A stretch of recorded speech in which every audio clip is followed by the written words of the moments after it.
fazer? Pode trabalhar com gráfico de controle P, que é o quê? É quando a gente vai fazer em relação à proporção.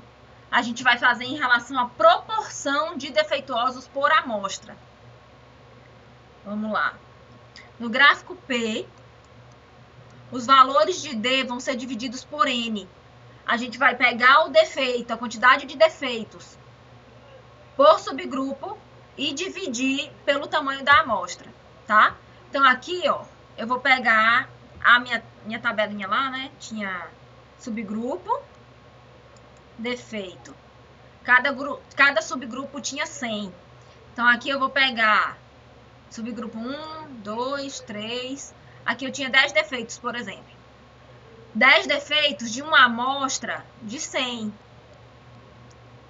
No gráfico NP, eu trabalho com esse 10. No gráfico P barra, eu vou fazer o PI, que eu vou fazer 10 dividido por 100. E eu vou trabalhar com essa proporção, tá? E a fórmula é bem parecida com a do NP, só que eu não multiplico mais por N, eu divido por NI. Por que tem esse I aqui? Porque no gráfico P é permitido que o tamanho de N, o tamanho da amostra em cada subgrupo seja diferente. Porque como eu estou trabalhando com a proporção, eu padronizo no final. Então, o meu tamanho de subgrupo pode ser diferente. Num eu posso ter usado 100 amostras e no segundo subgrupo eu posso ter usado 80. Não vai ter problema nenhum, porque eu estou trabalhando com a proporção, tá? Então, aqui eu tenho, então, a quantidade de defeituosos dividido pelo meu tamanho do subgrupo. Esse é o meu P barra individual, tá? De cada I sendo I subgrupo.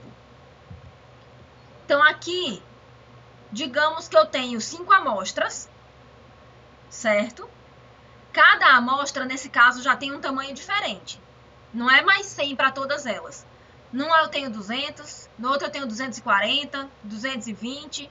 Para cada subgrupo eu tive uma quantidade de amostra diferente. Eu tenho a quantidade de defeituosos em cada amostra, em cada subgrupo, e eu calculo a minha proporção de defeituosos. Isso aqui é 8 dividido por 200. Esse aqui é 13 dividido por 240. E no final das contas, o que eu tenho interesse é isso aqui. É isso que eu vou plotar no meu gráfico. No NP eu ploto esse aqui, né?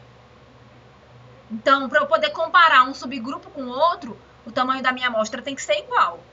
Como aqui eu estou trabalhando com a proporção, eu ploto a proporção no meu gráfico e isso permite que o tamanho da amostra possa ser diferente. Calculei o meu P barra geral, que vai ser o quê? Somatório de defeitos dividido pelo tamanho da amostra. Só que aqui eu não posso mais multiplicar M por N, porque o meu N não é fixo. Então, o que eu faço? Eu somo isso aqui, para dar o meu denominador, tá? O meu numerador continua sendo a mesma coisa. É o somatório dos defeitos. E o meu N é a quantidade de itens que foram avaliados. Ok? Tem o meu P barra. Esse P barra eu jogo lá na minha fórmula. Só que, atentem para uma coisa. Nessa fórmula aqui, eu tenho NI. Isso significa o quê? Que para cada N, eu vou calcular um limite superior e um limite inferior. Então, para cada subgrupo desse, eu calculo um limite inferior e um limite superior. Para cada um. Isso é uma opção. Ou, a gente faz o seguinte. O limite superior, eu calculo baseado na amostra de tamanho maior. No nosso caso aqui é 240. E o limite inferior eu construo com base na amostra de tamanho menor, de tamanho 200. E aí eu padronizo isso. Limite superior eu uso a amostra maior, limite inferior a amostra menor. E caso algum item saia do controle, eu faço o cálculo do limite individual para esse subgrupo para confirmar, tá? Então, nesse caso, usando com base na amostra maior e na amostra menor, a gente tem esses valores de limite aqui e eu vou plotar. Aqui eu já fiz usando o Excel. Observa que nada saiu de controle, tá tudo certo, então não precisaria fazer mais nada. E aí, como eu tenho também essa opção de fazer o cálculo do limite superior e inferior para cada subgrupo, o que eu posso fazer? Eu posso fazer limites móveis, que são... vai ficar um limite em zigue-zague, porque cada subgrupo... Ó, tá vendo aqui esse zigue-zague em cima? Cada subgrupo tem o seu próprio limite superior, baseado no seu próprio tamanho de amostra. Então, aqui acaba ficando mais exato do que o gráfico anterior, tá? Então, a gente tem essas duas opções. Aqui é P. Eu botei o título errado.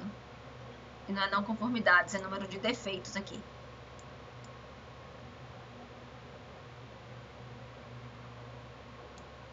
Aqui é defeitos, tá? Gráfico de controle P para o número de defeitos por amostra. Então, aqui a gente teria um gráfico de limites móveis, ok? Então, a gente tem essas duas opções.